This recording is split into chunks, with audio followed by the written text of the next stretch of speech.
Alhamdulillah, program Titian Barokah paket 8 gratis 1, paket ekonomis 12 hari plus taif. Jadi 8 orang yang berangkat gratis 1 orang. Paket ekonomis booking sekarang, 1 kamar isi 4 orang itu disebut quad, 1 kamar isi 3 orang disebut triple, dan 1 kamar isi 2 orang disebut double. Itu ada harga-harganya guys. Harga tersebut sudah termasuk tiket pesawat, tour leader, mutawif, handling airport, visa umroh, perlengkapan umroh, air zam-zam, city tour, Makkah dan Madinah, makan full board, dan lain-lain. Segera hubungi kita di nomor yang tercantum di sini. Segera hubungi kami agar dapat umroh yang barokah, aman dan terpercaya.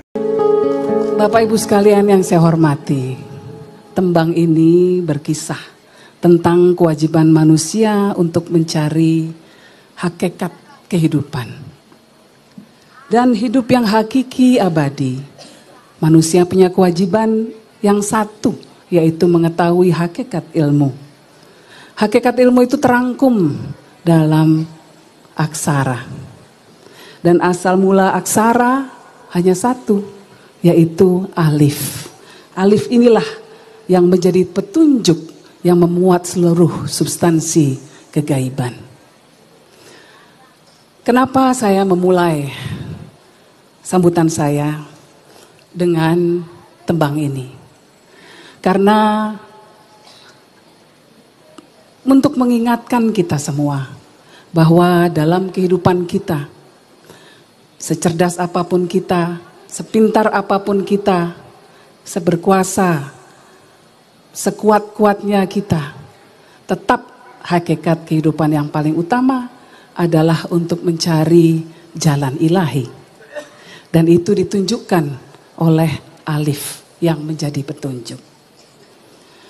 Bapak Ibu sekalian, hari ini saya berdiri di hadapan Bapak Ibu sekalian bukan hanya sebagai anak kedua Gus Dur, tetapi juga sebagai saksi hidup yang melihat dengan mata kepala sendiri bagaimana Gus Dur menjalani hidupnya dengan satu prinsip, yaitu menajamkan nurani dan membela yang lemah.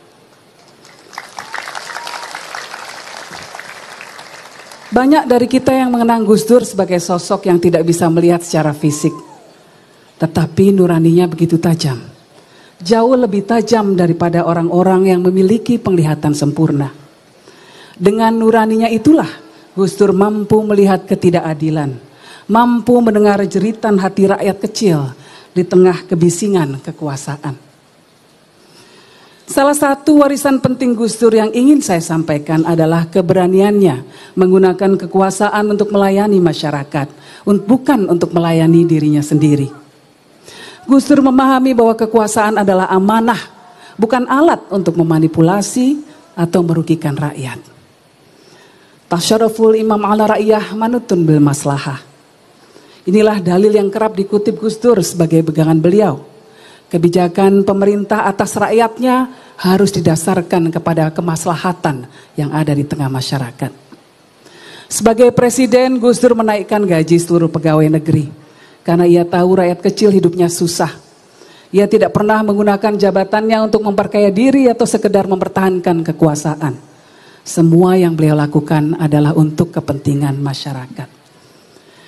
Hadirin sekalian, inilah yang seharusnya menjadi pelajaran bagi kita semua, terutama bagi para pemimpin kita hari ini. Saat ini kita menghadapi tantangan yang begitu besar. Rakyat hidup dalam kesulitan, harga kebutuhan pokok melonjak, daya beli menurun, kelas menengah turun kelas, bahkan berkurang jumlahnya sebanyak 9 juta orang. Para ekonom menganalisa bahwa konsumsi domestik adalah penopang terbesar laju ekonomi Indonesia. Tetapi justru saat ini ada rencana pemerintah untuk menaikkan pajak pertambahan nilai menjadi 12%. Apakah ini bijak? Mari kita lihat negara lain. Singapura justru memberikan bantuan tunai kepada rakyatnya. Vietnam menurunkan pajaknya dan justru memperkecil jumlah pejabatnya. Namun Indonesia justru mengambil langkah sebaliknya. Jika Gus Dur masih ada, saya yakin beliau akan berdiri bersama rakyat kecil dan mengatakan, hentikan rencana ini. Prioritaskan kesejahteraan rakyat, bukan hanya angka-angka di atas kertas. Turunkan angka korupsi, bukan malah rakyat yang harus dibebani. Hadirin yang saya cintai, ada satu lagi pelajaran besar yang diwariskan oleh Gus Dur, yaitu beliau mampu membedakan mana kekuasaan dan mana kemanusiaan. Ya ayyuhalladzina amanu kunu qawwamina bil qisti syuhada'a lillah walau ala anfusikum awil walidaini wal aqrabin.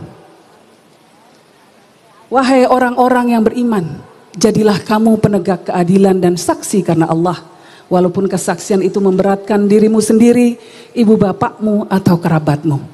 Perintah ini ditujukan untuk semua orang yang beriman, bukan hanya kaum muslimin. Salah satu keputusan terbesar Gus Dur untuk menegakkan demokrasi di Indonesia adalah memisahkan kepolisian dari Tentara Nasional Indonesia. Sebuah langkah yang tidak mudah untuk dilakukan.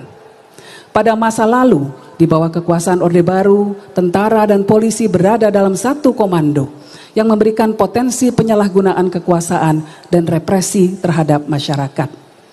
Gus Dur dengan kejernihan pikirannya memahami bahwa untuk mewujudkan negara yang benar-benar demokratis, kita harus memastikan bahwa kepolisian menjadi institusi sipil yang berfungsi untuk melindungi rakyat, bukan sebagai alat kekuasaan yang menindas. Saat ini kita memberikan acungan jempol untuk Tentara Nasional Indonesia yang telah belajar dari kesalahan di masa lalu dan telah menerapkan disiplin diri yang sangat kuat untuk tidak lagi cawe-cawe dalam politik. Bahkan Presiden Prabowo Subianto terpilih melalui mekanisme demokrasi. Tetapi fenomena sebaliknya justru terjadi pada aparat kepolisian. Polisi yang seharusnya melindungi rakyat justru menjadi ancaman di masyarakat. Gama Rizkinata, siswa SMK 4 Semarang. Budiman Arisandi, warga Palangkaraya. Haryono, saksi pelapor yang saat ini malah dijadikan tersangka. Mereka adalah contoh-contoh kecil dari para korban abuse of power dari aparat kepolisian. Amnesty International mencatat bahwa sepanjang tahun 2024 saja ada 116 kasus kekerasan yang melibatkan polisi. 29 diantaranya adalah extrajudicial killing atau pembunuhan di luar hukum. Dan 26 adalah kasus penyiksaan dan tindakan kejam. Saya ingin mengajak kita semua untuk merasakan sejenak apa yang Gus Dur rasakan. Ketika ia melihat ketidakadilan, ketika ia melihat kebrutalan, ketika ia melihat masyarakat yang terabaikan dan tertindas. Bayangkanlah sejenak bagaimana perasaan kita jika kita berada di posisi mereka yang selalu dipinggirkan, yang suaranya tidak pernah didengar. Apakah kita akan diam begitu saja? Apakah kita akan membiarkan mereka terus berada dalam kesulitan? Kita tentu tidak setuju dengan wacana polisi dikembalikan posisinya menjadi di bawah TNI atau di bawah kementerian tertentu. Karena ini adalah sebuah hal yang diperjuangkan oleh Gus Dur untuk memastikan adanya alat dari masyarakat sipil, yaitu kepolisian. Tetapi kita juga perlu mengingatkan aparat kepolisian untuk melakukan pembenahan secara menyeluruh dalam lembaganya, agar tidak lagi terjangkit fenomena trigger happy atau terlalu mudah menarik pistol. Tugas kita bersama adalah mengembalikan polisi dan semua lembaga negara pada fitrahnya. Menjadi pelindung rakyat, bukan pelindung kepentingan segelintir orang belaka. Bapak Ibu yang saya hormati, Gus Dur pernah berkata, yang lebih penting dari politik adalah kemanusiaan. Pernyataan ini mengajarkan kepada kita semua bahwa segala keputusan, kebijakan, dan tindakan kita harus berlandaskan nurani. Sebab pada akhirnya nurani yang tajamlah yang akan membawa kita semua menuju jalan yang benar, menuju keadilan yang hakiki. Seperti alif yang menjadi petunjuk, semua ilmu yang kita miliki, semua kuasa yang kita pegang, semua harta yang kita nikmati hendaknya diarahkan menuju jalan ketuhanan, yaitu dengan cara melayani semua umat Tuhan di bumi dengan menegakkan keadilan dan selalu membela mereka yang lemah. Terima kasih. Semoga kita semua bisa menjadi penerus perjuangan Gus Dur, menjadi orang-orang yang berjuang untuk kaum-kaum yang terpinggirkan. Wallahu muwaffiq ila aqwamit thariq. Wassalamualaikum warahmatullahi wabarakatuh. Al-Qodi kembali hadir. Baju koko kesayangan Anda kini sudah tersedia kembali. Untuk pemesanan hubungi nomor di atas. Dengan desain yang semakin modern dan bahan yang semakin nyaman. Al-Qodi siap menemani ibadah dan aktivitas sehari-hari Anda. Dapatkan koleksi terbaru Al-Qodi sekarang juga.